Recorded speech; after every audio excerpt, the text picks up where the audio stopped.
Conheça agora as grandes marcas da educação, parceiras do Escola em Voz. Joy Brinquedos. Diversão é assunto sério. Via Jovem, a principal parceira das escolas particulares. Elos Educação e Turismo. Jornada das Profissões 2025. A maior feira itinerante do sul do Brasil. Travelmate Intercâmbio é para a vida toda. Anderson Gross, o consultor número 1 das escolas particulares. Bom dia, boa tarde, boa noite para você que está nos assistindo. Estamos aqui de volta para mais um episódio do seu podcast preferido de educação, o seu Escola em Voz. Novamente aqui com meu amigo, meu irmão, camarada, meu parceiro, Anderson Gross. Como vai, Anderson? Tudo bem? Joia, bom demais. E agora irmão de estrada, né? Porque você agora tá pegando também as BRs catarinenses, as rodovias estaduais de Santa Catarina, né? Agora você saindo um pouquinho da toca lá, saindo um pouquinho de Tubarão, pegando aí nossa querida Santa Catarina fora. Cara, que bom também você ser um irmão de estrada agora. E ontem foi feia a coisa, hein? Ontem foi feia a coisa. Cara, levei 5 horas de São Bento até Floripa por causa da briga de torcedores de quase Série B. Tu vê o que é o negócio, né, cara? Ontem, dia 4 de dezembro de 2025, não é? Torcedores vindo de São Paulo, outros torcedores De vindo Caxias. de Caxias, do Rio Grande do Sul, se encontram em E- Itapema Ô, e o pau pega, né? Às 11 horas da manhã, né? times de segunda. Em pleno horário comercial. É, rapaz, ontem a BR-101 tava daquele jeito. Sabe que hoje de manhã também, aqui no entorno, não tava muito fácil, não. Vinda do sul da ilha pra cá, nossa BR-101 aqui travada, todo o entorno aqui, Heliberto Leal, toda São José, Palhoça, Biguaçu. Cara, tá feia a coisa. Prepare-se para mais um verão de BRs e SCs travadas em Santa Catarina.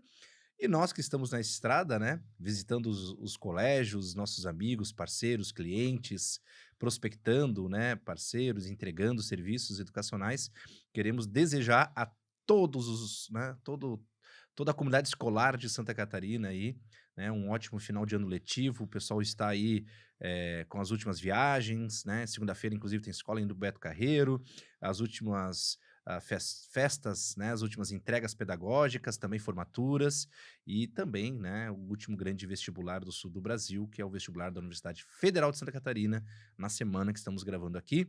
Um sucesso imenso e uma boa sorte, né? Que sorte também, ela ajuda, né? Ajuda. A sorte acho que quando a gente se refere a isso, ela vem coberta de boas energias, de boas vibrações, de coisas boas, de coisas positivas. É isso que a gente deseja, boa sorte, né? E a neurociência já provou que pessoas que pensam positivamente têm resultados melhores, né? Pelo simples fato do pensamento e a própria linguagem corporal, que também produz hormônios de bem-estar, né? Então, os candidatos que vão enfrentar o vestibular da UFSC, né? Então, ou já enfrentaram, né? Na publicação desse episódio, né? A gente deseja aqui mesmo, né? Que o episódio já tenha ocorrido, os votos, né? Quem E sabe toda, até o né? resultado já sair daí com a galera já satisfeita e feliz aí para um fim de ano, né? Exato, né? Bem que eu acho que eu acho que o resultado não vai tá previsto lá para 10 de janeiro. Ainda? Ainda, não tem muito, são 24 mil candidatos, A gente 24 mil... do tempo que era ali no final do ano, a galera já ficava na Era expectativa. bom, era bom. E tu acha que, mesmo agora, passados esses tempos, a gente ainda consegue fazer um episódio polêmico neste podcast? Cara, eu acho que sim. Eu trago como pensamento para esse episódio, né? Estamos fechando a segunda temporada do Escola em Voz, uma realidade na educação sul-brasileira. Já são mais de 10 mil membros inscritos, devemos aí já quase atingir 11 mil membros inscritos, tá? Pessoas que vêm acompanhando o nosso trabalho, episódio a episódio, curtindo e também indicando para pares, né? Colegas de educação, alunos, né? Tivemos um incremento significativo de jovens e estudantes que vêm acompanhando os episódios do Escola em Voz, sobretudo aqueles que estão sendo produzidos, direcionados ao vestibular e ao Enem. Mas sim, né, eu acho que a gente traz um assunto importante a ser considerado, especialmente com o pezinho ainda no sul do Brasil. Essa temporada ainda está mais, né, presente na educação sul-brasileira, mas é sobre a coragem e a covardia frente a alguns negócios da educação privada no sul do Brasil. coragem e covardia daqueles que estão à frente da operação de escolas, desde escolinhas de educação infantil, né? E aqui escolinha não é o pequeno, o pejorativo, é escolinha pela proporção, né? Com 100 alunos, cento e poucos alunos, até grandes instituições de ensino que beiram aí mais de 2.000 estudantes. Temos no sul do Brasil algumas escolas que ainda conseguem segurar a casa de cerca de 2.000 e poucos estudantes. São poucas escolas particulares de educação, né, do ensino básico no sul do Brasil que conseguem superar a casa de 2.000 estudantes, né? São pouquíssimas, tá? Mas ainda temos escolas no sul do Brasil que têm essa marca, né? Essa quantia na sua carteira de estudantes, a casa de 2.000 estudantes para cima. Mas a maior parte das escolas, a imensa maioria, a massa das escolas particulares no sul do Brasil, beira ali algo entre 500 e 800 alunos, mais ou menos, né? É muito difícil hoje, né? Em virtude da diversificação da oferta do ensino privado no sul do Brasil, que vem aumentando, cada vez mais escolas vão surgindo, mas o mercado não está crescendo na mesma proporção que o estoque de vagas que vem surgindo. Então isso faz com que as escolas tenham que fatiar cada vez mais com concorrentes para um mercado que está ali, né, digamos, levemente estagnado. Tem um pequeno acréscimo ano a ano, pós-pandemia, está recuperando números pré-pandemia, mas a gente vê que o número de escolas surgindo, ou seja, o estoque de vaga disponível no mercado, supera o crescimento. Então, algumas escolas estão ganhando e outras estão perdendo, né? Por isso que escolas que ultrapassam aí, escolas de 3 dígitos, né? Escolas que estão com 1.000 alunos para cima, devem sim comemorar, porque essa é uma marca hoje difícil de passar no mercado sul brasileiro. 2.000 para cima, como eu mencionei, é algo raríssimo, mas temos, né? Mas a maioria fica de 1.000 alunos para baixo, tá certo? Mas falta coragem, Rony, falta coragem, ousadia para alguns diretores, para alguns mantenedores poderem concorrer no mercado cada vez mais competitivo. Eu acho que esse é o assunto que a gente vai deixar de presente para os diretores, mantenedores pensarem, refletir, justamente por que alguns travaram, né, paralisaram, certo? Né? Falta realmente coragem, então uma covardia de inovação, de empreender, de expandir, de melhorar a sua escola, e outros estão corajosamente, cara, com tudo, assim, né? Numa aderência de crescimento incrível, não patinam, o negócio está expandindo e estão vendo dentro de um mercado que está levemente estagnado oportunidades e outros estão vendo só dificuldades. E para você que nos acompanha neste episódio que trará, sim, muitos questionamentos e reflexões, principalmente para você, gestor, diretor, mantenedor de escolas privadas aqui no sul do Brasil, siga o nosso canal, nos acompanhe, compartilhe, dê o like, porque a gente precisa do seu engajamento para continuarmos trazendo os assuntos polêmicos e assuntos pertinentes à educação. Você pode nos acompanhar no YouTube, onde estamos com a nossa plataforma principal, mas também estamos nas plataformas de streaming da Apple Podcasts, da Amazon e do Spotify, principalmente. Siga a gente lá, compartilhe, inscreva-se no nosso canal e acompanhe conteúdos da mais alta relevância educacional no Brasil. Meu caro Anderson, eu diria que dentro dessa primeira explanação, dá para cravar que essa grande maioria de escolas, nesse número de alunos ali até 500 alunos, são escolas principalmente que atendem a educação infantil e o ensino fundamental anos iniciais?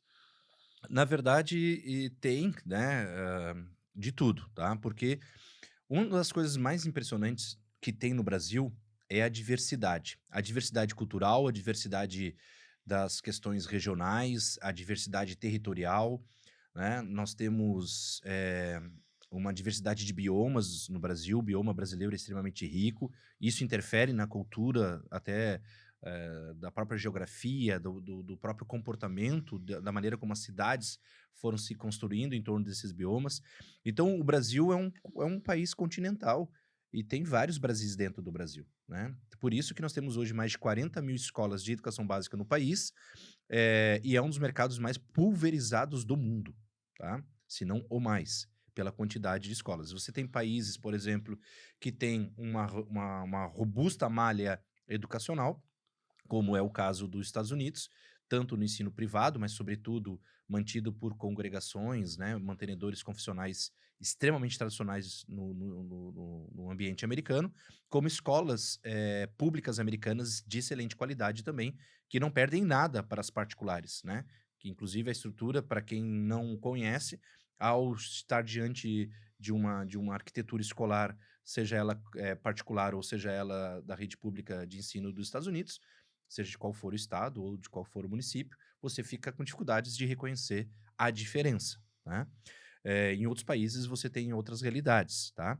Mas, sobretudo, né, o ensino europeu público, ele é tão bom quanto o particular e você vai encontrar situações assim como eu descrevi da americana. No Brasil, a diversidade é tão grande que você tem realidades incríveis. Você tem municípios, por exemplo, especialmente no interior, que a qualidade de ensino da rede municipal, ela é tão boa que praticamente não existe a rede privada. Ela não encontra mercado até pela população, né? Muitas cidades brasileiras têm baixa densidade, Mais tá? de 5.000 municípios, né? Então, Exatamente. E aí você vai ter ali uma rede pública municipal, cara, fantástica, tá? Não tem um público para uma rede particular, mas o município dá conta com tranquilidade e com excelente respaldo técnico-pedagógico, estrutural, de alimentação, de uniforme, de material. Cara, é um negócio espetacular. Você tem várias cidades brasileiras em várias localidades, tá?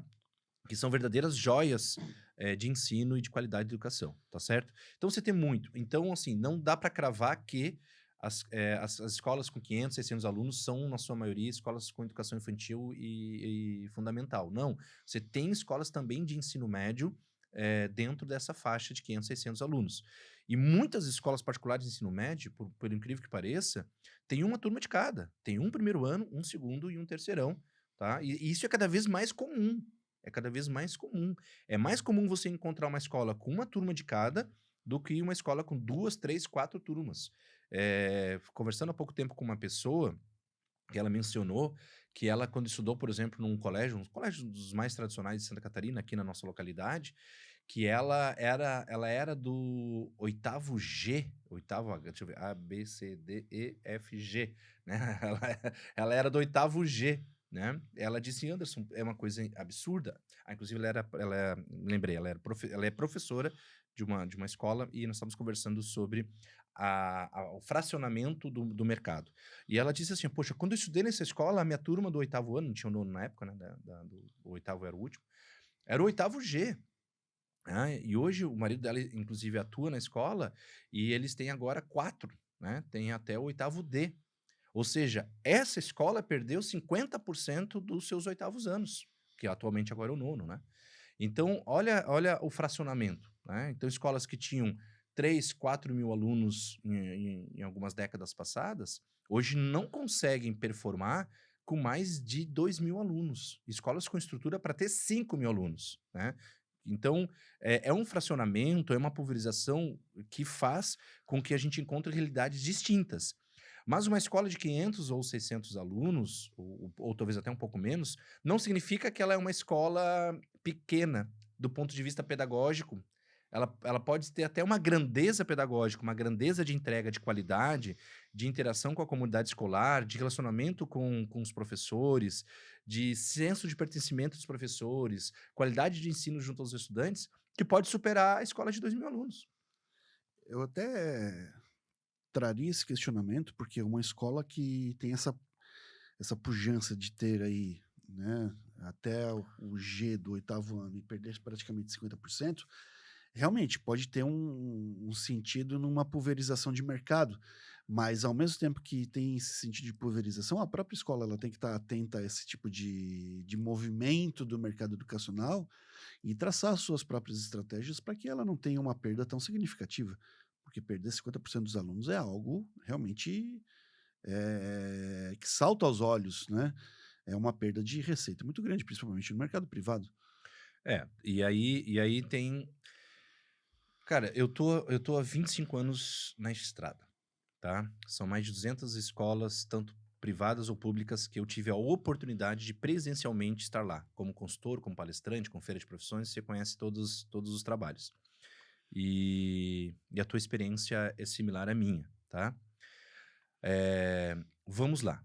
Falando bem francamente, bem honestamente, bem corajosamente sobre algumas redes de ensino. Você tem redes de ensino instaladas hoje no sul do Brasil que o mercado delas não é externo. O mercado, a mentalidade delas é interno. É o capricho e a briga de caprichos dentro da própria congregação, dentro do próprio establishment mantenedor que fica ali, né? Então, assim, você não quer ser grande para o mercado, você quer ser grande dentro da congregação. Você quer ser grande, importante dentro Daquela comunidade. daquela né? comunidade, exatamente.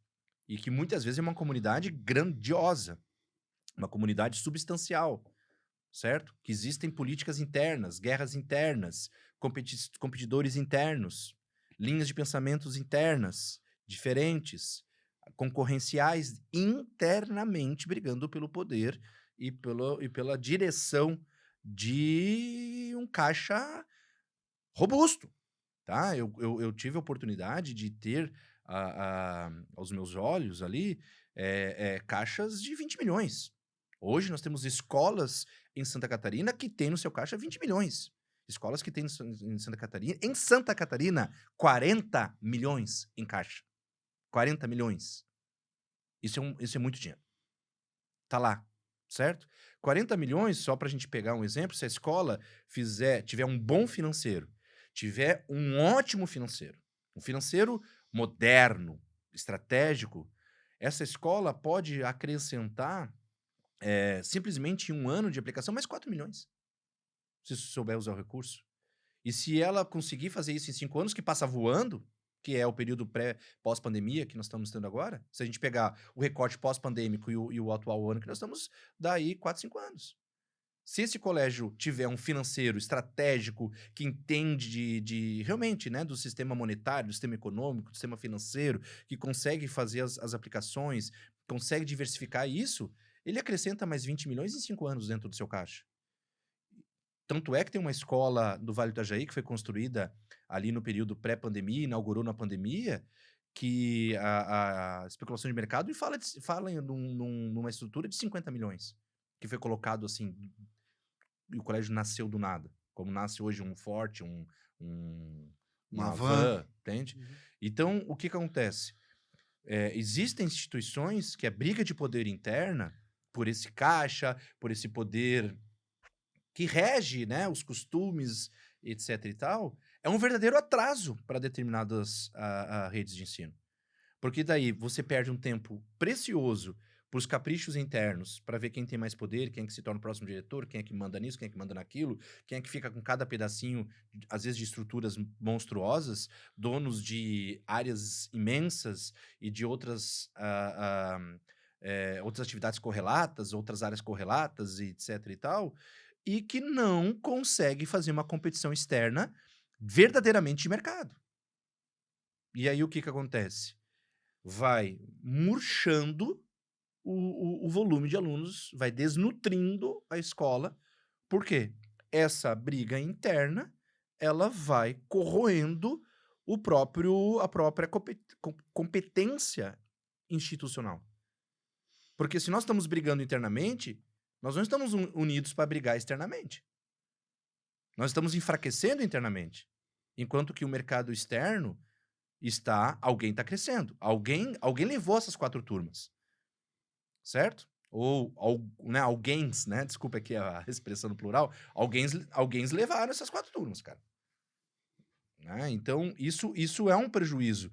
Muitas congregações, muitas mantenedoras confessionais estão abrindo os olhos para esse comportamento retrógrado, esse comportamento convencional, esse comportamento de brigas monárquicas institucionais, abrindo os olhos e até mesmo substituindo os diretores por diretores laicos. Você tem diversas congregações extremamente tradicionais que corajosamente, e aí nós estamos falando de coragem e covardia, estão rompendo com algumas tradições equivocadas E aqui eu não falo de tradição de ideologia, nem de filosofia, nem de identidade religiosa. Competência técnica mesmo. Exatamente. E tirando da área de No direção mercado, e trazendo pessoas de mercado. Vou te dizer um exemplo disso, tá? Podemos citar que já esteve aqui sentado conosco nessa mesa. O diretor Jean Prete, né? Ele vem do mercado e assume a direção do Colégio Salesiano. Hoje o Colégio Salesiano Itajaí tem um diretor laico, tá? O Colégio São José, concorrente ao Salesiano, tá? Ali próximo, né? Eles são próximos, né? Tem também o diretor Altair, um diretor laico, tá certo? Então, os colégios extremamente tradicionais, que o próprio estouro da Rede Bom Jesus veio de uma reformulação da sua administração dentro da congregação com pessoas de mercado. trazendo pessoas de mercado. E ali, pegando ainda o exemplo de Itajaí, é interessante isso, por quê? Porque há muitos anos atrás, você tinha em determinadas cidades, isso é bastante comum nós encontrarmos situações assim, escolas que eram dos meninos, que geralmente é a escola dos padres, como é o caso do Colégio Salesiano, os padres salesianos, e o Colégio das Meninas, que era o Colégio das Irmãs, da rede Santa Paulina. Divina Providência. E exatamente, você vai encontrar situações pelo Brasil afora muito, muito parecidas. Você vai encontrar em São José, lá em Tubarão, uma situação similar. Você vai encontrar em Porto União uma situação similar. Você vai encontrar em Lages uma situação similar. O colégio que é das irmãs, o colégio que é dos irmãos, né? E era assim, você vai ficar com o público feminino, você vai ficar com o público masculino, e depois, com o tempo, naturalmente, anos 80, anos 90, isso foi se alterando, as coisas mudaram, e os colégios se tornaram, né, digamos, né, sem essa distinção de gênero. Mas hoje, os dois colégios mais tradicionais de Itajaí, São José e Salesiano, estão competindo por um público semelhante, que é um público com identificação, não é, claro, exclusivamente católico, mas tem essa identidade, certo? Mas os dois colégios abriram os olhos, por quê? Porque hoje Itajaí é um mercado que exige que o diretor, que o coordenador pedagógico, atuante em Itajaí seja corajoso. Tem que ser corajoso. Por quê? Porque Itajaí hoje é uma cidade, especialmente aquela região da Praia Brava, um dos epicentros do crescimento econômico do estado de Santa Catarina. Agora, a renovação do porto de Itajaí, que vai retomar, né, que ficou paralisado por um imbróglio político absurdo, que vai ser retomado, vai reconfigurar de novo a economia da cidade, que já está, né, Itajaí sempre esteve nos últimos anos entre as cidades que mais cresce, tanto é que surgiram escolas internacionais, e vai abrir mais uma escola internacional em Itajaí, agora, de novo, na região da praia, das mediações da Praia Brava, e a chegada de uma unidade do Grupo Nota Máxima, lá do professor Baiano, do professor Dé e seus sócios, abrindo uma unidade do COC Itajaí, que já nasceu competitivo, um colégio que não existia, que foi implementado agora, esse é o primeiro ano letivo, que traz como diretor um cara de mercado, um cara que é extremamente conhecido, que sai de uma outra rede de ensino local e que, ao migrar ali, ele já começa. Então, Itajaí é um exemplo clássico disso. Hoje, para você competir no mercado que está fervendo, você precisa que quem esteja na liderança desse mercado efervescente seja um diretor ou uma diretora extremamente ousado, corajoso, certo? E uma equipe pedagógica igualmente corajosa. Se você amolecer no mercado que está atingindo esse nível de competitividade, você perde turmas. E perde turmas, perde faturamento. Perde faturamento, perde caixa, perde competitividade. Esse exemplo que tu trouxe de escolas confessionais, né, da mudança de visão em termos de gestão, trazendo pessoas de mercado, eu acho que ele retrata muito muitas características de escolas privadas, num sentido da sua gestão amadora, da sua não profissionalização da gestão. Normalmente, você vai olhar dentro dos organogramas das escolas, você vai ver que vai ter lá o diretor, o coordenador, a secretária acadêmica, professores, aí, bibliotecário, tem essas coisas, e para por aí. Né? Você não tem tem um financeiro e para por aí. Você não tem um desenvolvimento administrativo da gestão escolar, ela é muito amadora nesse sentido. Lógico, muitas escolas já estão tomando outro rumo, grandes grupos têm outro rumo, já têm outra visão estratégica, mas a grande maioria das escolas, aquelas que nasceram em garagens, em casas, num sentido mais familiar, elas sustentaram durante muito tempo e muitas ainda sustentam essa forma enxuta, porém não estratégica, de gestão da própria escola, não é? Então, para mim, o grande exemplo disso tudo é a questão de recursos humanos dentro da escola. Recursos humanos não se existia até poucos anos atrás, né? Você ia em qualquer escola, não existia um departamento de recursos humanos, existia o escritório contábil que fazia folha, só, né? Ou alguém fazendo o departamento Ou pessoal, alguém fazia um departamento pessoal que é, folha, que é uma sub-área, né? né? Então, não existia a inovação na gestão em termos de pessoas, porque na realidade, no final das contas, esteja essa pessoa num nível gerencial ou num nível operacional, o que vai contar com que essa escola esteja ali antenada, com pessoas antenadas em estratégias educacionais e pedagógicas, são os recursos humanos e a forma como tu gera essas pessoas. É isso que vai fazer com que as escolas se posicionem no mercado. E a partir daí, tendo os seus nichos, seja ele confessional, seja ele pré-vestibular, seja ele projeto, seja ele qual for. Esteja na educação infantil, ou no pré-vestibular, ou no ensino médio, ou no ensino fundamental. Então, ainda é forte a presença de escolas com estruturas que cresceram, com pessoas que têm uma determinada competência técnica, e muitas vezes essa competência técnica ela é estritamente pedagógica, mas não de gestão. E isso realmente cria uma cultura de certo atraso em desenvolvimento e inovação na gestão educacional. É uma realidade, não é? Se você alia isso ao poder público, você vai perceber semelhanças nesses sentidos, né? Não por conta de gestões amadoras, porque se tu vai numa escola pública, tu vai ver que tem orientador disso, tem assessor daquilo, tem uma estrutura de pessoas grande, numerosa, porém com pouco cuidado, com pouco zelo, com pouco amor àquelas pessoas para que elas possam trazer o máximo das suas competências para dentro de sala de aula e para dentro da esfera educacional. Então, o grande sentido dessa roda girar em termos dessa, tu usou a palavra e agora me fugiu, dessa ocupação, né, dessa fragmentação de escolas, era essa a palavra, ela vai muito no sentido de escolas que nascem em garagens, em casas, no seio da vontade, do desejo, do ideal de professores, muitas vezes, né? Mas vem de encontro também a estruturas que já estavam ali na zona de conforto do mercado e que não olharam para o lado para o mercado crescer porque estavam preocupados na sua própria bolha, no seu próprio ego. Ser o bonitão ou a bonitona dentro de uma comunidade Enquanto eles brigavam ali então, dentro, né, pelo poder dentro daquela comunidade, o mercado cresceu. O mercado cresceu e fragmentou. E aí já era.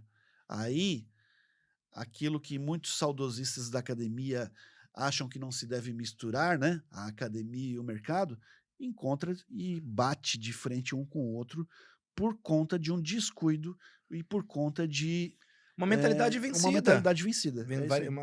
Uma mentalidade vencida, uma mentalidade ultrapassada. Você tem hoje, tem uma rede de educação muito forte no sul do Brasil, que ela é praticamente quase só é sul-brasileira. Ela é muito presente numa determinada identidade comunitária de uma determinada confissão. E ela é complexa, porque ela não está unida dentro de um mesmo mantenedor. As comunidades nas determinadas cidades onde elas existem, aquela identidade, elas existem. Não são escolas ruins, são escolas muito boas, inclusive, tá? Algumas delas lideram rankings de Enem e vestibular em cidades onde elas operam. Existe uma estrutura pedagógica que dá um suporte e os guia, mas não tem uma centralidade realmente de gestão, de negócio, de missão, e se perde. E aí, conversando com um diretor de uma dessas escolas, um diretor extremamente experiente aqui no sul do Brasil, com atuação em várias escolas e com entregas incríveis, uma pessoa que eu admiro e confio, ele diz assim para mim: Anderson, eu não mando em nada aqui. Um diretor falando isso. Eu não mando em nada aqui. quem manda é o presidente da comunidade. E que muda com frequência, conforme os trâmites políticos dessa comunidade que rege daí a paróquia, a escola, o cemitério, o clube, não sei o que, não sei o que. Hospital, É. né? Escola. Até nesse caso, eu não sei se eles têm hospital, eu acho que não tem. Mas se tivesse, também teria, né? Porque, mas é uma comunidade que não me parece ter missões, assim. Mas são muito fortes, tá? E aí ele traz isso para mim. Tudo passa pelo aval de um presidente dessa estrutura comunitária que não entende nada de educação, que está lá por uma conveniência de importância política dentro daquela comunidade e que basicamente vai ditar o rumo da escola, enfim, e de toda a operação que aquela escola possui dentro daquela determinada cidade. E aí você olha o entorno dessas escolas, tá? Você vê a chegada enfim, né, a manutenção de outras entidades educacionais com requinte arquitetônico, com tecnologia, com inovação pedagógica, com projetos incríveis. E a escola, ela tá lá, cara, há 150 anos e não inova, e não muda, não reage. E vai vendo, desnutrindo o número de alunos aos poucos. Às vezes um pouco mais, um pouco menos. E às vezes o faturamento se mantém por questões básicas de mercado, que é a reposição ali, enfim, né, os reajustes das anuidades, às vezes uma boa negociação com o material, coisa dali, etc. E tal. O caixa da escola vai se mantendo, mas não percebe que está desnutrindo já há bastante tempo o número de alunos. E que está andando de lado, né? Uma hora empata, uma hora ganha, uma hora perde, mas alguém está crescendo no entorno e crescendo de maneira substancial, com estratégia, com inovação. E olhando o mercado, né? Sempre, porque os bons estrategistas, eles estão bem informados. Os bons estrategistas, eles estão bem amparados ou guiados por referências de mercado, onde eles possam se guiar com números, com inteligência de mercado, com dados, com informações, que possa apontar para eles assim, cara, para onde está indo o mercado da nossa cidade? O que está acontecendo com a nossa cidade? É uma cidade em expansão econômica? É uma cidade que está estagnada? É uma cidade que tem taxa de natalidade? É uma cidade... Aí, um outro detalhe importantíssimo. Vários polos educacionais do interior do sul do Brasil cresceram em virtude da demanda de cidades vizinhas, que não possuíam escolas nas suas localidades e que mandavam, às vezes até pelo fornecimento da própria prefeitura, fornecendo o transporte público, muitas vezes gratuito, para que os estudantes pudessem ir até uma cidade polo maior, para a faculdade, para o ensino fundamental, para o ensino técnico, para o ensino médio, para o ensino profissionalizante. E muita cidade interior tem esse arranjo de transporte. E aí você tem cidades que dependiam de serem nutridas justamente por essas cidades satélites.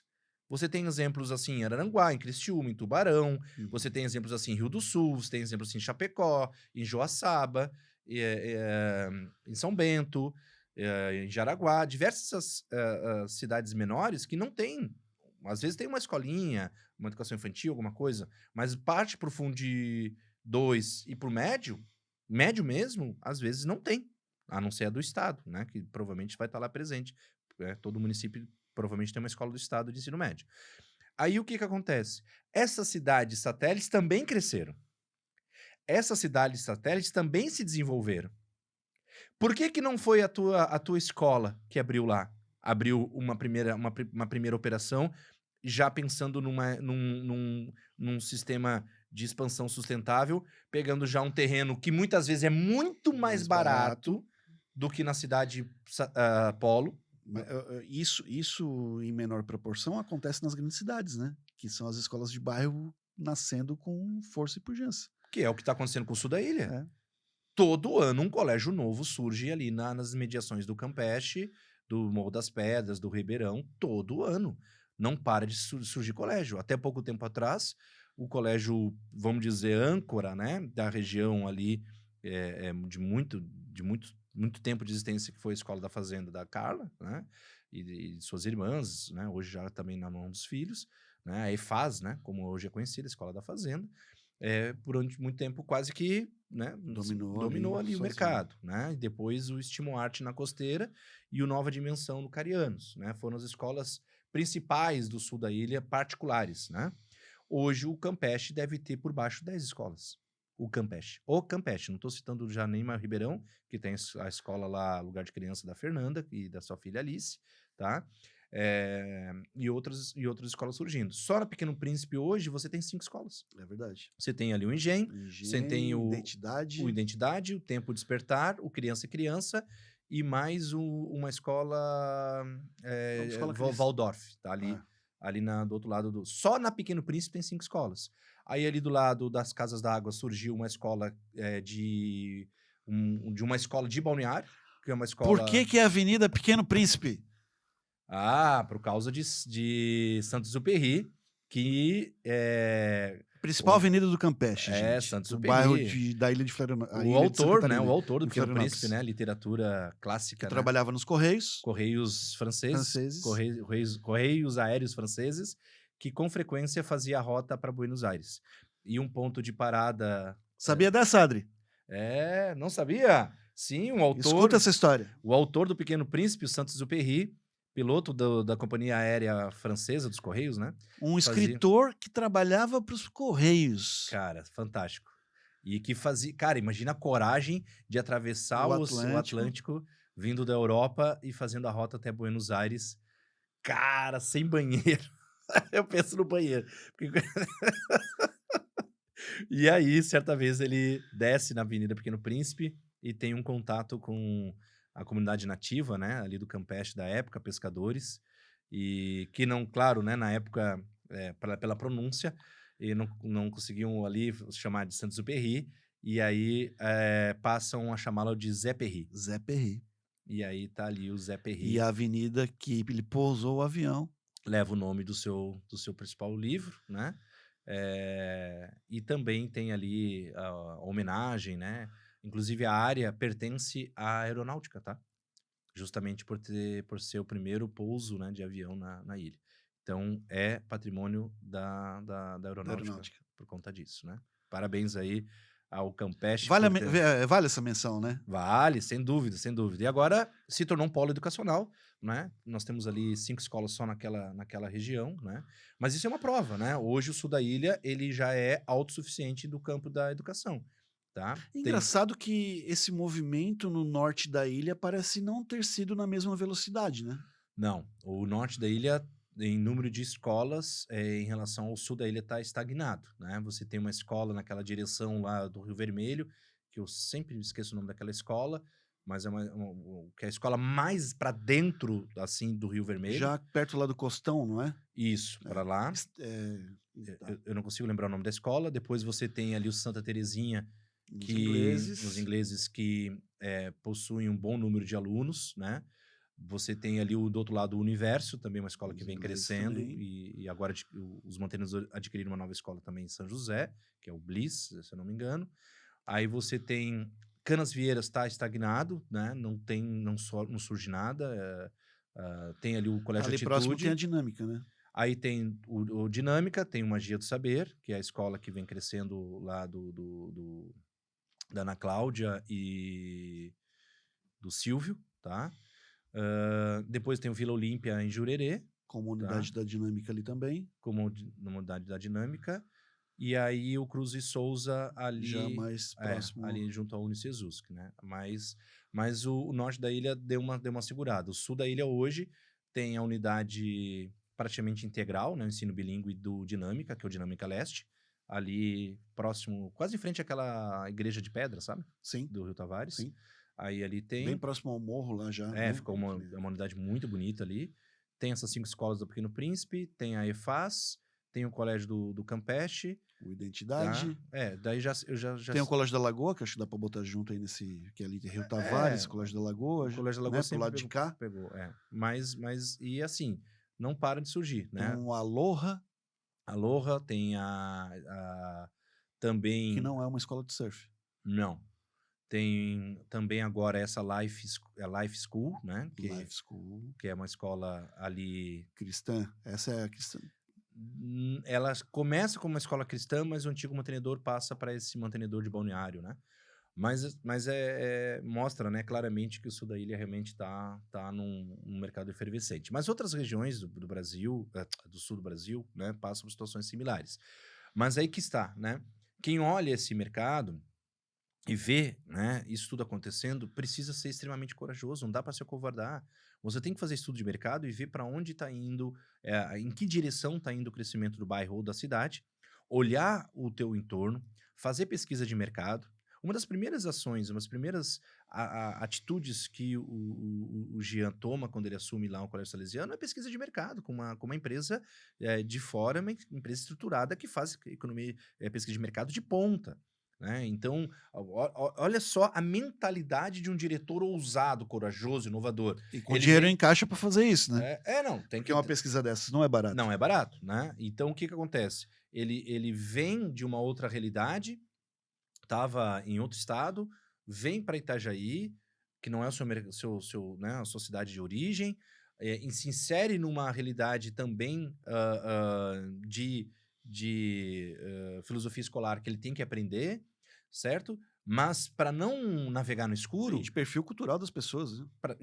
para não navegar no escuro, a primeira coisa que ele faz é contratar uma pesquisa de mercado para entender o mercado de Itajaí, para que ele possa estar subsidiado de informações relevantes, técnicas bem alicerçadas, apuradas por quem sabe fazer pesquisa, tá? Sabe coletar, certo? Sabe tratar e sabe explicar. Porque também esses dados precisam ser visualmente fáceis de interpretar para poder guiar uma tomada de decisão. Então, isso é coragem. Isso é um diretor que hoje o mercado precisa. Ou uma diretora, como tem muitas localidades, tem também. Né? Ou com equipe de coordenação pedagógica. Navegar no escuro no mercado que nós estamos tendo hoje na educação privada, no sul do Brasil, que tem escolas extremamente competitivas, escolas extremamente fortes, você precisa estar bem guiado. E para tomar boas decisões, você precisa também ser corajoso ao olhar o teu caixa, olhar lá, reunir tua equipe financeira, reunir o mantenedor, e se me contrataram para ser o guia e navegar nesse mar revolto, então é o seguinte, ó, tá aqui a bússola, vamos pegar esse dinheiro aqui, parte dele, e vamos reinvestir na educação infantil. Em muitas escolas, a educação infantil estava morta, estava esquecida. Muita gente olhou para o ensino médio e começou a pensar em prédios para o ensino médio, né? Grandes estruturas para o ensino médio e tudo mais, né? E que tem que fazer, não sou contra, mas muitas escolas esqueceram da educação infantil. Uma educação infantil que não tem identidade de educação infantil, não tem parque de educação infantil, não tem mobiliário de educação infantil, não tem área de educação infantil, certo? E tá lá. Tu olha e tu vê assim, cara, desculpa, isso aqui não é uma educação infantil. Você tá ofertando o ciclo, mas você não tem uma estrutura de educação infantil. Então vamos pegar esse parte de recurso e vamos reequipar a nossa educação infantil. Vamos entregar para as famílias uma educação infantil que realmente enche os olhos, que seja funcional, que seja moderna, certo? Porque o que acontece? Quando você vai competir com uma educação infantil hoje, em que a pulverização de escolas é muito maior do que nos demais ciclos, você compete, às vezes, com estruturas que são muito modernas, mesmo pequenas. Porque é mais fácil você fazer uma educação infantil numa escola menor, certo? Porque a reforma vai custar bem menos, a compra com pouca coisa você enche, né, o espaço, mas hoje você tem escolas que trabalham com tem bosque, tá? Tem passeio no bosque, tem deck no bosque, tem peixinho na lagoa, tem animaizinhos, né? Fazendinha. Tem área de atividade externa, tem área coberta. Nossa, eu visitei a escola do nosso querido lá em Pissarras e fiquei impressionado. E tá só no começo. A área que eles têm lá para expansão é absurda. Fiquei impressionado. E tá só no começo. Esse é um exemplo. Esse é um exemplo clássico de coragem. Porque, embora o Prisma esteja hoje, de certa forma, como colégio principal, âncora, né? A principal a oferta educacional daquela região Penha, Pissarras, Barra Velha, o Prisma se destaca, e hoje não tem um competidor mais agressivo próximo para apertar eles, né? Eles estão, digamos, numa espécie de conforto, eles não param de investir. Criaram a Arena Terceirão, criaram a Fazendinha, estão investindo pesado naquele time de basquete, Uhum. que vem conquistando em tão pouco tempo números expressivos, né? Campeões em várias faixa etárias aqui no estado, e foram 2 vezes vice-campeões nacionais em 2 faixas etárias. Então, assim, isso requer investimentos, tem que pagar um bom professor, certo? Você tem material, você tem uniforme, certo? Você tem bolsas, porque muitos estudantes não podem pagar pela anuidade, então você Sim. converte isso em bolsa. Então tem investimento pesado ali. Então tu veja só, um colégio que de certa forma tá num conforto porque tá lá como âncora de uma região, né, que tá com uma pujança econômica absurda, mas não deixa de investir, né? Tá agora com a possibilidade de fazer um segundo andar da Arena Terceirão, vai continuar fazendo expansão da Fazendinha, né, que já, né, Fazendinha já até tá ficando o nome curto, né, para o tamanho do projeto que eles estão desenvolvendo, mas isso é coragem. Essa é uma coragem que, por exemplo, faz com que a escola, se caso vier, e uma hora vai vir, porque Penha, Pissarras, Barra Velha Vai ficar uma coisa só? vai ficar uma coisa só, como basicamente ali você vê hoje Porto Belo, Bombinhas e Itapema, Balneário Itajaí praticamente está emendado, certo? Hoje você tem famílias morando e estudando em Balneário Itajaí e vice-versa, Mas né? a gente ainda tem um problema sério ali, pelo menos eu vejo nessa região, que é essa questão da mobilidade, né, cara? Isso não dá para evitar a discussão que, em determinado aspecto, isso trava muitas coisas. Óbvio que existe um boom imobiliário, existe um, assim, eu não tenho a mínima noção da quantidade de prédios que eu vejo em construção quando eu passo por lá, de tanto prédio que tem, Pissarras né? parece, Pissarras e Barra Velha parece que tem 400 prédios em construção. Imagina. 2 cidades, É, né? 400 prédios, 2 cidades, é. né? Agora, se tu desce até Porto Belo, pô, tu vai ver isso aí Ah, não, não. escalar de um jeito, Não, não. Daí nós estamos falando milhares. é, Porque em Itapema, quando você passa ali em Itapema, você olha para os dois lados, você não sabe mais o que está acontecendo com a cidade. e aí o mercado educacional, assim como a economia em geral daquelas cidades, daqueles locais, eles passam também por uma reformulação de políticas públicas e investimentos em infraestrutura e mobilidade. Não, É aí. inevitável que isso tenha que acontecer lá para que essas escolas também mantenham e possam crescer de forma sustentável. Ali nessas regiões, isso já é um problema seríssimo hoje, né? Você tem a BR travada ali e as vias internas de Penha, Pissarras, Barra Velha são verdadeiras piadas, né?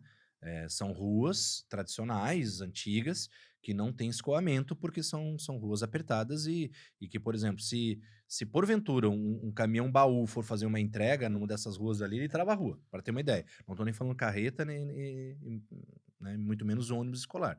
Então é uma coisa complexa. Mas aí o que que vem? Tem que olhar para ver quais são os mercados emergentes ali, né? Então o Prisma tá ali dominando, né, por hora, não tem um competidor de um nível mais robusto. Mas aí tem que olhar para Barra Velha, tem que olhar para Penha para ver se, por exemplo, não seja uma oportunidade também de expansão de crescimento com marca própria, local, antes que uma marca externa venha e faça esse investimento, né, faça esse olhar e já comece. Mas isso vai para você vai encontrar situações similares em várias outras localidades, né? Vamos pegar um exemplo ali que está saturadíssimo, saturado, um dos mercados mais saturados, na minha opinião, pelo que eu conheço em 25 anos, que é o mercado do Cobrasol. Cobrasol você tropeça ou numa escola ou numa farmácia. Saturado há bastante tempo, né? Aquilo ali é bizarro, certo? Você tem uma rua com 4 escolas, tá? E aí o que acontece? Ali no Cobrasol fica evidente também a coragem e a covardia. Elas andam juntas ali. Quando eu digo Cobrasol, eu tô juntando Campinas, Campinas, Cobrasol, tá? E Praia Comprida, isso, talvez. Praia Comprida. Porque até ali, né, depois da subida do Bistec, que vai para o Centro Histórico de São José, Tá. tá? Então, vamos pegar ali. Porque de lá para lá não tem mais escola particular. Inclusive, a única escola particular que existia para aquele lado de lá era o antigo Energia, certo? Ali Que na virou ponte do Fórmula na Maruim. Ponte do Maruim, que hoje é Senac, né? É a única área que você vai encontrar uma escola também. Depois vai ter ali na Fazenda, ali Ali onde era o NG virou o Senac? onde era a Unisul, virou Tá. Senac, né? Ali, né? Mas é próximo, né? É na mesma rua. A Aquele Faculdade prédio Municipal também atende ali? ali, a Faculdade Municipal de Palhoça, daí o Senac, e ali tem o Senac, que na verdade é Sesc, né? Tem Sesc. Cara, é uma confusão. É do Sistema S. Do Sistema S, Sesc, Senac ali, da FEComércio, Tá. tá? Tá ali. Aí tem na Fazenda ali o Senai, já, Tá, né? BR. Tá? Mas enfim, então até o Centro Histórico de São José não tem mais escola. Tinha um antigo coleginho em São José, não sei se você lembra Lembro. disso, Uhum. historicamente, tá? Mas fechou.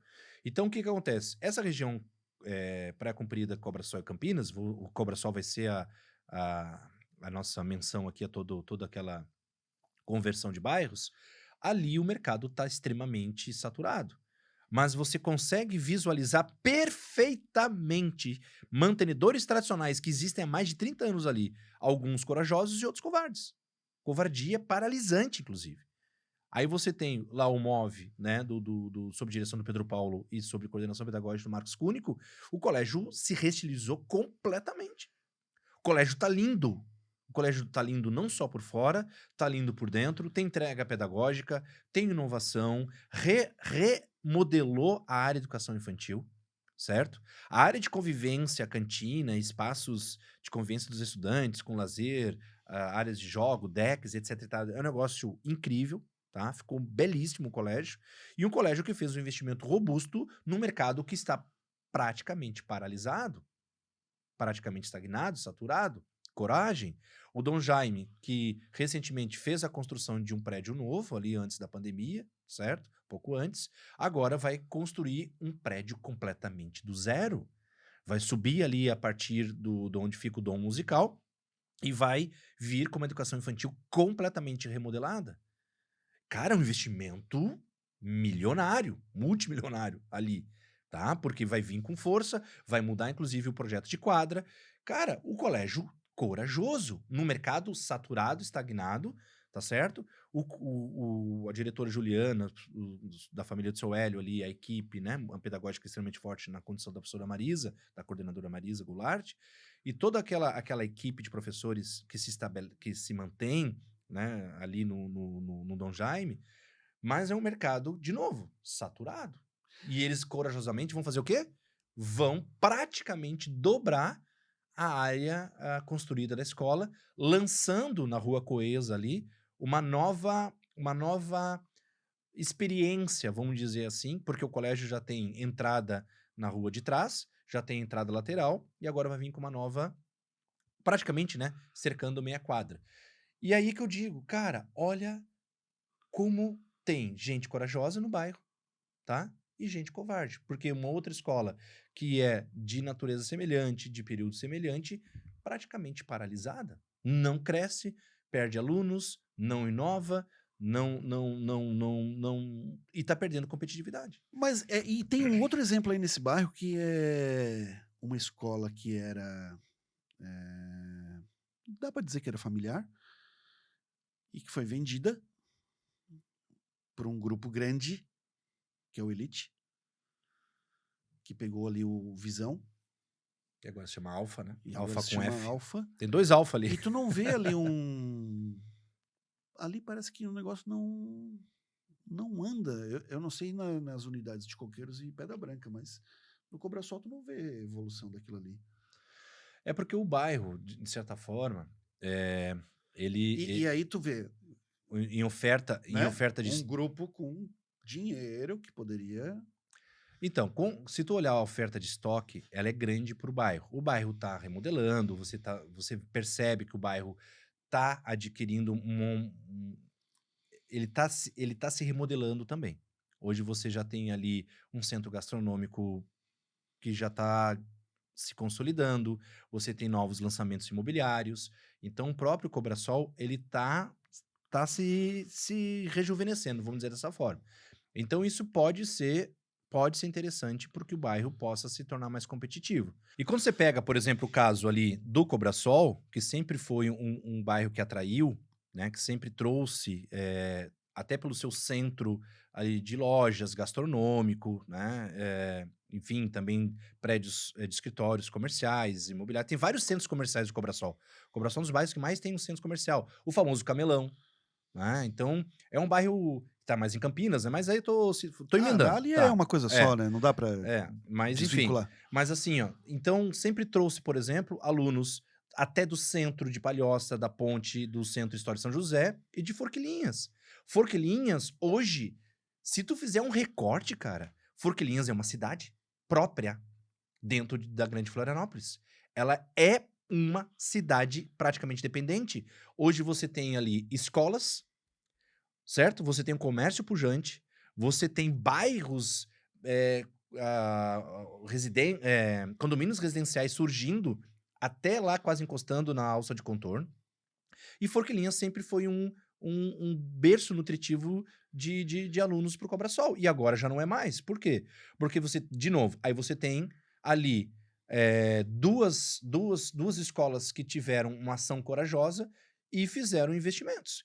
Que foi o Cruz e Souza se reposicionando no bairro. Ele sai lá da onde hoje é o campus da Anhanguera, adquire uma outra antiga escola e se reposiciona no bairro. Hoje o Cruz e Souza com o ensino médio tá ali, certo? E você tem o CIA do Saber, da Edna Faria, tá? Junto com a sua equipe lá, com o Marlon, com a Emily, enfim, né? Com toda a equipe pedagógica, ou com a Bruna, né? Deixa eu lembrar de todo mundo, pra não esquecer ninguém, porque às vezes os nomes fogem aqui para fazer a citação das pessoas né, que a gente tem tanto carinho, tá? E aí, o que ocorre? Hoje o Cio do Saber é uma realidade. O colégio se reinventou completamente, relançou a marca, fez né, o rebranding, fez um investimento pesado na arquitetura escolar, tá com uma entrega diferenciada, e no mesmo bairro você tem ali escolas covardes, que paralisaram, que não mudam sequer a fachada da escola.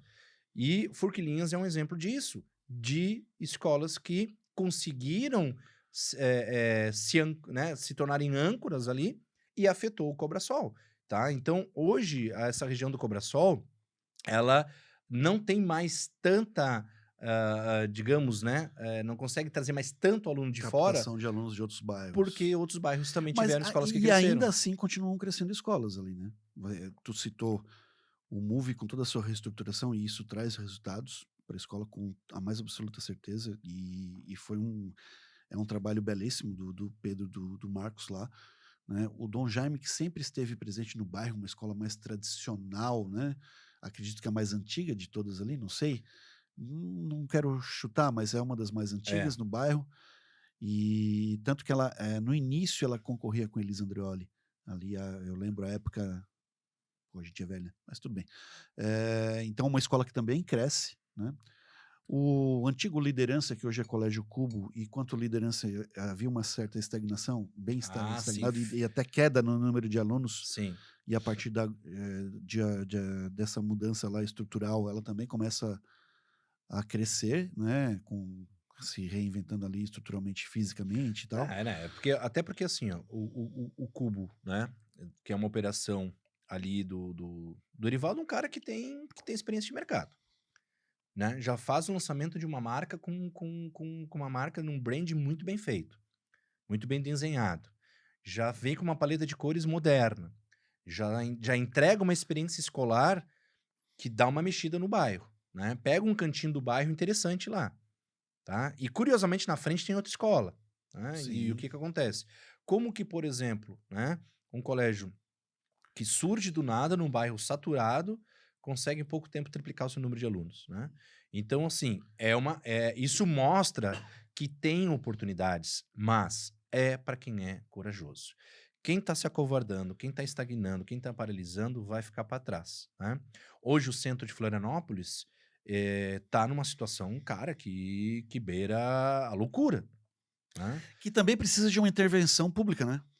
De mobilidade, você comenta? Não só de mobilidade, mas de revitalização, de estímulos a novos negócios no centro. Eu acho que precisa de um cuidado, de um olhar com carinho para o centro de Florianópolis. Precisa. Até porque, assim, Florianópolis é uma cidade que tem um charme entre as capitais bastante diferenciado. Se nós olharmos o que aconteceu com todos os centros históricos antigos de capitais, digamos, mais antigas mesmo, né? Que tem passaram por todo aquele processo, né, de maturidade, né, desenvolvimento, maturidade, depois vem o declínio. O Centro Histórico de Porto Alegre morreu, né? O Centro Histórico do Rio de Janeiro morreu, né? O centro, Em termos de negócios, né, de né? Tu negócio, diz. até de arquitetura e até de segurança e até sabe, de viralidade, assim, da pujança Hoje você percebe, por exemplo, localidades do centro de Florianópolis que foram morrendo aos poucos, né? E um centro minúsculo, um centro muito pequeno. Nós estamos falando em meia dúzia de ruas, tá? Nós estamos falando ali em talvez 16 quadras, o que seria extremamente fácil para você poder mobilizar. Mas quando você pega, por exemplo, tá? Um dos maiores cases de sucesso da educação sul-brasileira se chama energia. Tá? No seu momento histórico, no seu momento de pujança e energia, ele conseguiu ter mais de 50% das aprovações da UFSC, somando todas as unidades pelo Estado. Mais da metade da aprovação da medicina durante muito tempo. E ele estava justamente aonde? Naquela área que hoje é a mais envelhecida do centro, que era o antigo terminal. Aquilo ali Na João Pinto, né? era Ali, né? ali na João Pinto, com a Sadoy Marinho e com a É Tiradentes. o Uniaselv ali agora, você Hoje viu? hoje é a Uniaselv, hoje tem um hotel ali bem econômico, mas o Energia ocupou quadras, prédios ali, e ali era o antigo terminal, certo? O que acontece? Aquilo ali tinha uma pujança econômica, Vou te tinha contar uma ali, história. tinha ali Vou te interromper, vou contar uma claro, história. Ali embaixo da Energia tinha uma lanchonete chamada Catife. tá? Não sei se tu lembra disso. É que tinha tantas É, ali. mas tinha esse Catife. E eu conheci o cara que fazia os salgados pro Catife. Cara, todo dia ele entregava, tá, 3.000 salgados na lanchonete do cara. Naquela ali, só naquela ali. Naquela ali. Fora as outras que tinha. 3.000 salgados. Tu imagina o cara vender 3.000 salgados por dia. É um troço absurdo, porque o Energia tinha manhã, tarde e noite. Tinha o antigo supletivo, né? Depois do Noeja, tinha a faculdade de energia, tinha o extensivo, tinha o semi-extensivo, tinha o super intensivo, tinha o intensivo, tinha. Cara, e fora os terceirões que chegou a ter 11, né? No seu momento de maior, enfim, maior número de alunos. Então, aquele centro ali, né? Que chegou a ter essa pujança, hoje, tá? E terceirões numerosos, né? Sim, com 100 alunos em média, tá? Chegou a ter 1.100 alunos só de terceirão uma época. E aí o que acontece? Ali você tem hoje basicamente lojas de móveis usados, sebos, Sebos. né? Nada com sebos, adoro sebo, adoro, né, disco de vinil, etc, acho fantástico, mas assim, ficou caracterizado por uma economia que é considerada, né, ultrapassada, de reuso, de usado, enfim, de né? velho. Né? E Né? tam- Mas não que isso Não, seja. Não é pejorativamente que estamos falando. Não, né? não, sim, não, mas Mas é a falta de cuidado com as políticas públicas, os mercados que sobreviveram àquela região, né, não acompanhando uma modernização, não que tu tenha que ter livro novo para vender, nem não é móvel isso. novo, mas é num sentido de falta de cuidado com a região mesmo. Não, tanto é que aí como o terminal, ele praticamente morreu ali, né, ele tem um outro, nem sei direito como é que é a operação hoje daquele terminal, mas hoje ele é um ambiente de moradores de rua, por ele ser coberto, né, e ter baixo fluxo. Então é o cenário perfeito para as pessoas ficarem vagando por ali. Então, ali, junto com a Praça 15 que está colada, e se você olhar os casarios que tem ali no entorno, no antigo Bradesco, etc., toda aquela área ali morreu. né? Ela realmente ela acabou sucumbindo, tá? E aí, quando você observa o crescimento de novos centros, tá? Você tem novos centros hoje. O sul da ilha é um novo centro. O norte da ilha, principalmente a região dos ingleses, não tem mais por que você vir para o centro, a não ser atrás de trabalho, emprego, alguma coisa assim. Mas tem hoje uma vida própria no norte da ilha, com bancos, com todas as redes bancárias, com todos os grandes atacados, todas as lojas que tu imaginar. Tudo que antes tu tinha que vir para o centro para buscar, você tem hoje, a não ser aquelas coisas bem específicas, bem especialistas, né? Na área de costura, na área de alguma coisa de tecnologia, na área enfim, né? Às vezes, assim, uma peça de alguma coisa, enfim, aquelas coisas bem específicas. Mas hoje você tem vários centros. Você tem hoje, Alagoas já é também um centrinho, Itacurubi, ali, Santa Mônica, certo? Então você tem muitos novos centros que surgiram. Então o centro de Florianópolis está envelhecendo muito rapidamente e se não for feito nada, ele vai se assemelhar ao que aconteceu com o centro do Rio de Janeiro antigo. É um horror, né? O de Porto Alegre morreu, certo? O de Curitiba não, porque o projeto lá do Jaime Lerner fez com que a cidade pudesse se revitalizar em si mesma o tempo todo. Então é uma outra realidade, tá? Mas Florianópolis hoje, o seu centro está perdendo seu charme. Mas mesmo assim, hoje, no centro, nesse triângulo, se nós fizermos um triângulo, e dá para fazer mentalmente, tá? Pegando a ponte, o túnel e lá o Beira-Mar, o Majestic, você faz um triângulo, ali dentro tem 12 escolas particulares de ensino médio dentro desse triângulo. Você tem a maior escola da América Latina pública. Aliás, a maior escola da América Pública Latina. da América Latina. De qualquer forma, a maior escola da América Latina, porque que é o Instituto de Estado da Educação. É o maior da América Latina em todos os sentidos. Você tem os melhores institutos federais do Brasil dentro desse triângulo também. E nessa minha conta, de 12 escolas particulares de ensino médio, não conta o Instituto e o IFSC, porque são públicos. Num mercado extremamente pequeno, você tem hoje uma situação efervescente, cara, que faz hoje o mercado das escolas particulares do centro de Florianópolis uma coisa inacreditável. Você tem fatos recentes, cara, que deixam a gente assim, uau, o que está acontecendo? Você tem a junção de inimigos históricos, inimigos mesmo, competidores, que é o Energia e o Tendência, saindo da Praça Pereira Oliveira, num prédio que ficou por mais de 20 anos na operação do Energia, e se deslocando para um prédio outro, histórico lá né? na Padre Roma ali? Não, né? não, eles foram para outra localidade, mais para, eu acho que era Saíram dali? Sim, porque o Tendência sai dali, o Energia sai da Praça Pereira Oliveira, e eu acho que eles estão naquele prédio que era do antigo Gênios. Não sei se tu lembra do antigo Gênios. Colégio Lembro, Gênios. mas não lembro onde que fica. Tá, mas acho que é ali.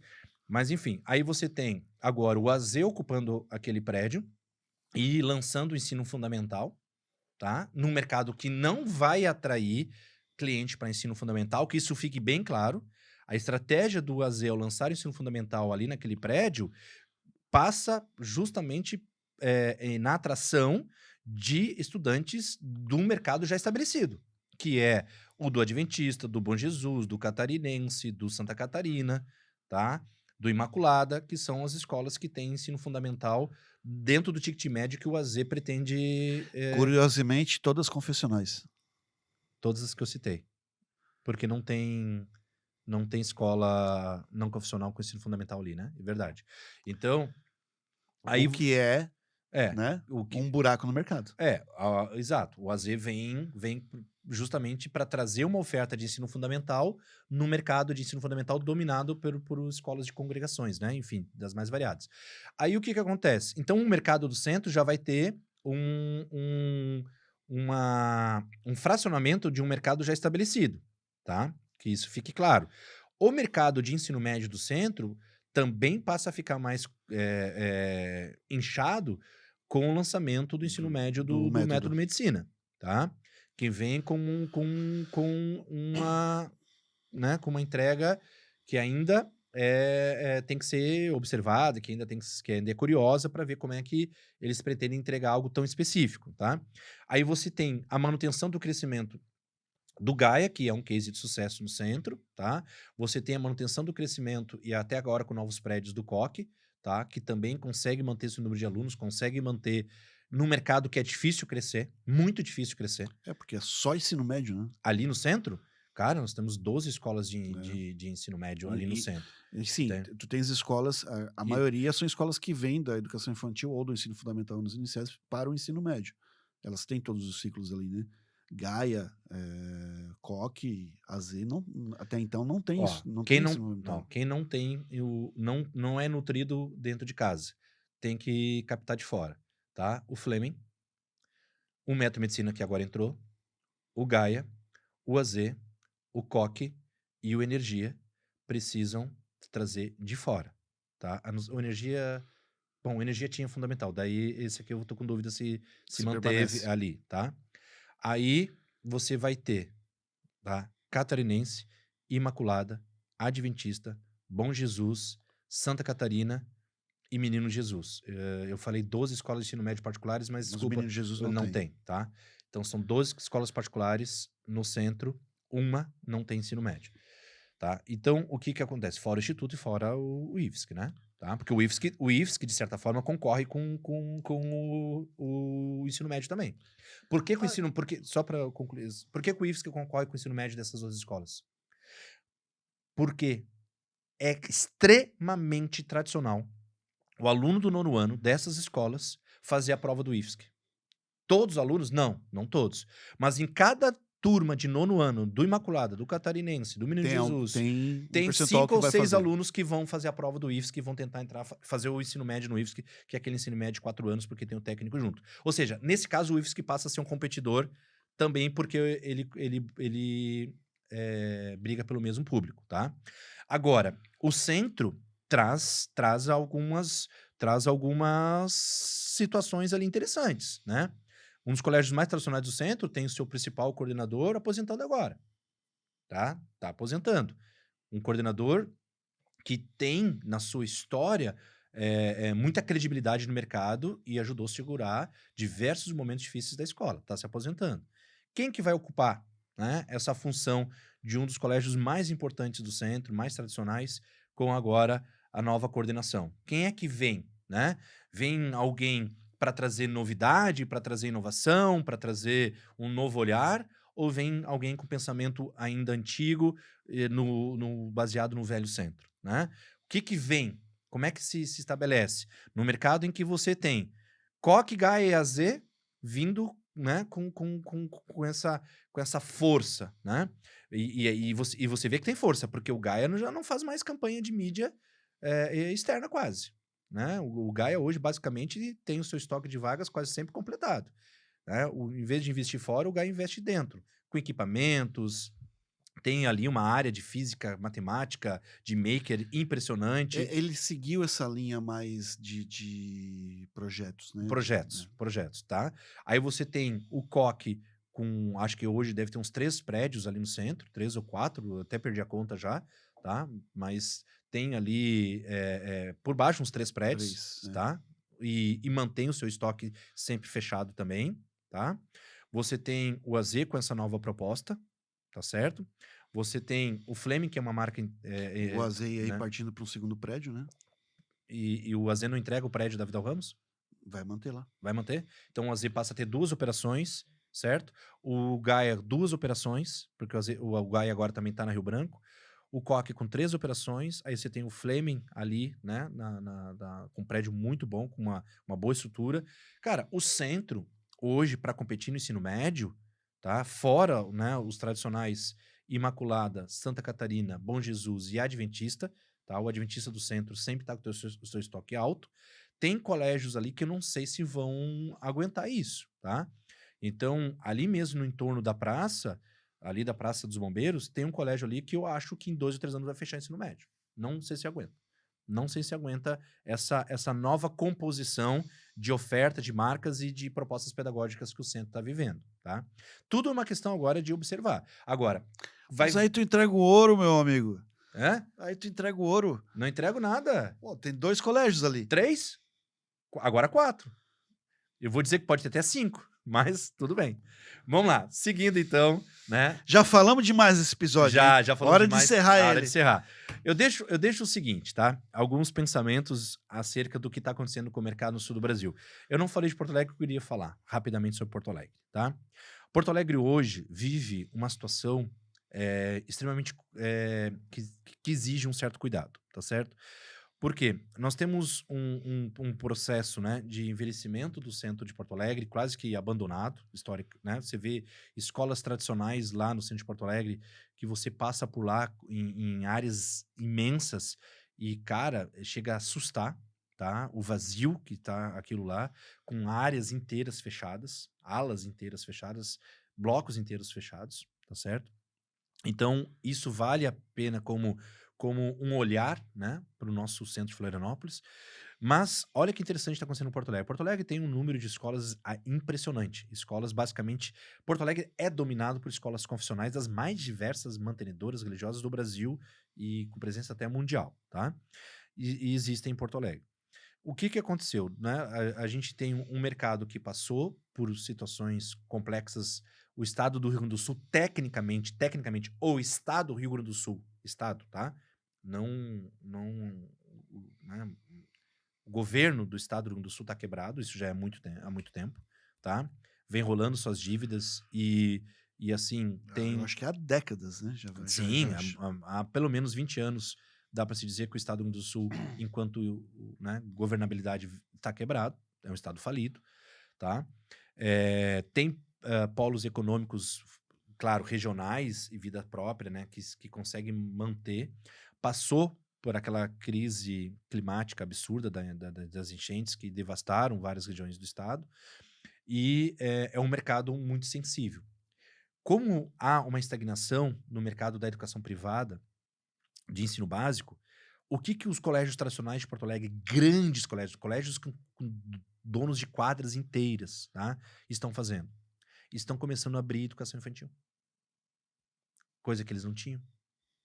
Colégios com marcas incríveis, com estruturas incríveis, trabalhavam basicamente a partir, né, do fundamental, agora abrindo educação infantil e competindo com as escolas menores, com escolas basicamente, né, que sempre se propuseram a atuar na educação infantil. Então, hoje a educação infantil, o mercado de educação infantil de Porto Alegre está competindo com grandes marcas, coisa que eles não estavam acostumados. Então, o pensamento do mantenedor de educação infantil das escolas menores de Porto Alegre para poder fazer frente às grandes estruturas que agora que tu começaram a brigar com eles, requer de novo uma coragem na sua gestão, na sua liderança, à frente do seu negócio, observar tendências, fazer coleta de dados, ver o que está acontecendo com o seu bairro, senão nós vamos ter uma verdadeira quebradeira de escola de educação infantil, porque elas não estavam acostumadas a competir com escolas de maior porte, né? Então, em todos os cantos, em todos os olhares que você buscar um pouco de atenção, você vai ver que está acontecendo alguma coisa no mercado de educação básica, né? No ensino privado. E você precisa justamente ter coragem para poder olhar isso e não. As pessoas têm medo, Rony, de enfrentar a realidade. Tem que pegar e olhar e dizer assim, tá, o que que é real nisso tudo, o que que é especulação, o que que de fato está acontecendo, tá? Como que o mercado está se reorganizando, como que as famílias estão consumindo educação privada, né? As famílias hoje acostumaram a ter coisa boa, elas querem mobiliário bom, elas querem uma cantina boa, elas querem comida boa, né? Elas querem Espaços de convivência. de facilidade para chegar, largar o meu filho, para estacionar, para pegá-lo, né? Enfim, então tem tudo isso que tem que ser pensado. Então, quando você olha a realidade do seu negócio, onde é que ela tá onde é que o teu negócio está inserido, e as demandas que o teu negócio tá tendo, você tem que ter coragem para fazer como várias escolas, né, fizeram recentemente, como as escolas que estão se reestruturando no centro de Florianópolis, como o que está acontecendo, por exemplo, no Cobrasol, né, com algumas escolas, como está acontecendo, por exemplo, até lá, né, a tua base, né, Tubarão, né, que agora de novo o CCF vai lançar um novo prédio, acabou de lançar um novo prédio, vai lançar agora mais um prédio, ou seja, a coragem de competir com escolas que são mais tradicionais na cidade de Tubarão, que sempre dominaram o mercado, o CCF agora está vindo com força e vai lançar, né, já está na casa de 800 alunos e vai brigar para bater ali os 1.000 alunos. Então, esses empresários, esses mantenedores, muitas vezes familiares, muitas vezes caseiros, estão mostrando coragem, não só os grandes grupos, né? Não só lá o Nota Máxima do professor Baiano e os seus sócios, que não para de comprar escola, não para de crescer, agora acabaram de entrar em Porto Belo também, adquiriram ali o CEPAV, né? E você vê várias várias coisas acontecendo no mercado sul brasileiro, justamente porque tem gente corajosa fazendo. E eu encerro dizendo a frase do seguinte, tá? Convidei uma pessoa para participar daquele nosso encontro de diretores. Lembra o Mad Max? Que foi realizado ali no campus da Univale? Sim. No Cobrasol. Onde? No Cobrasol. Que nós tivemos diretores de várias partes do estado. Você fez uma apresentação lá do Escola em Voz. Lembra disso? Lembro. Tá. Aí eu convido uma diretora de uma escola, que é uma pessoa maravilhosa, de grande respaldo técnico e ser humano incrível. E ela diz assim para mim: Anderson, não vou. Eu falei: como assim tu não vai? Tu é uma das pessoas-chave, né, da minha lista de convidados. Não, eu não vou. Eu não vou porque toda vez que eu vou num evento seu, ou, né, enfim, dos encontros, etc e tal, eu volto para a escola e olho, eu tenho um choque de realidade, eu tenho vontade de chorar. Então, ir no que vocês provocam nos encontros, como foi no ETECSul, né? E no ETECSul ela foi. Então, quando eu vou nesses encontros e vocês entregam tudo aquilo, vocês provocam, vocês estimulam, vocês sacodem a gente, eu volto para minha escola e aí o meu diretor pega e poda e corta tudo. Então, não faz sentido eu ir, me empolgar e chegar aqui e o diretor matar todas as, né? Todos os sonhos, todas as inovações e tudo mais. Aí um diretor que está lá há 30 anos, né? Sentou na cadeira e não larga mais. Aí o que acontece? Aí a principal concorrente da escola, no momento, estava no evento, tá? E agora para 2026 está dobrando o número de alunos, tá certo? Dobrando o número de alunos, ok? E uma das escolas que mais perdeu alunos para essa nova escola dessa cidade foi justamente a escola dessa minha amiga, né? Que não é, ela tem, né? Um outro mantenedor, tem um diretor, ela atua na escola. E aí o que acontece? Aí ela me traz o seguinte: foi avisado, foi comunicado, foi informado para os mantenedores do que estava acontecendo no mercado local, naquela região. E eles não tomaram nenhuma atitude. Não fizeram nada. Apostaram apenas na tradição, certo? E aí, o que acontece? Cara, joga aí mais ou menos 100 alunos a menos no teu faturamento no ano, tá? E vê o que isso significa no final do teu caixa, tá certo? O que acontece? Pessoas covardes, estagnadas, elas acabam desnutrindo a sua escola. É isso aí. Tá? Elas acabam, muitas vezes, matando a própria motivação da sua equipe. Então, o diretor, o coordenador, o mantenedor daqui para frente tem que ser um homem ou uma mulher de coragem. Para olhar o mercado, investir, expandir, criar, refazer, lançar, comprar o terreno do lado, construir prédio, enfim, olhar o mercado. Porque se você não fizer, alguém vem e faz. E aquilo que você não acreditou, que estava ali nos teus olhos, no teu colo o tempo todo, alguém que veio de fora, que nem sequer conhece a realidade da tua cidade, pegou, fez a coleta de dados, tomou a iniciativa e está lá competindo e daqui a pouco você nem existe mais. Então, é necessário realmente coragem, tá? Essa fala final, ela traz justamente uma reflexão sobre isso, né? Eu tô acovardado ou eu tô com coragem para fazer esse restante de década, né? 26, 27, 28, 29 e 30, que vai fechar a década de 30. A nova década de 30 no nosso calendário, né? Fecha agora. O primeiro ano da segunda metade dessa década é 26. O último ano que fecha a década é 30. Nesse quinquênio, você é quem? Se você quer saber mais de assuntos educacionais e talvez se achar aí para saber quem você é neste próximo quinquênio, confere lá no nosso podcast os nossos episódios, inscreva-se no nosso canal, assine e ative as notificações, principalmente na nossa plataforma no YouTube, mas também nos streamings da Apple, da Amazon e do Spotify. E com isso nós encerramos esse episódio. Muito obrigado, Anderson. Discussão sempre polêmica. Acho que faltaram alguns nomes aí nessa discussão, mas vamos falar nos bastidores. Se você é de uma escola que talvez se identifique como isso, ou de uma forma pujante, ou de uma forma que está precisando se reerguer, entre em contato com a gente, a mesa está aberta, vem aqui discutir, debater, a gente está aqui para isso, colocar na mesa, discutir de forma franca e buscar soluções. Um grande abraço e até lá. Este episódio do Escola em Voz contou com o apoio das seguintes empresas e marcas: Joy Brinquedos, diversão é assunto sério. Via Jovem, a principal parceira das escolas particulares. Elos Educação e Turismo.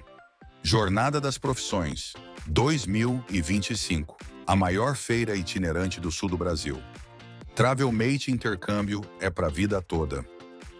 Anderson Gross, o consultor número 1 das escolas particulares.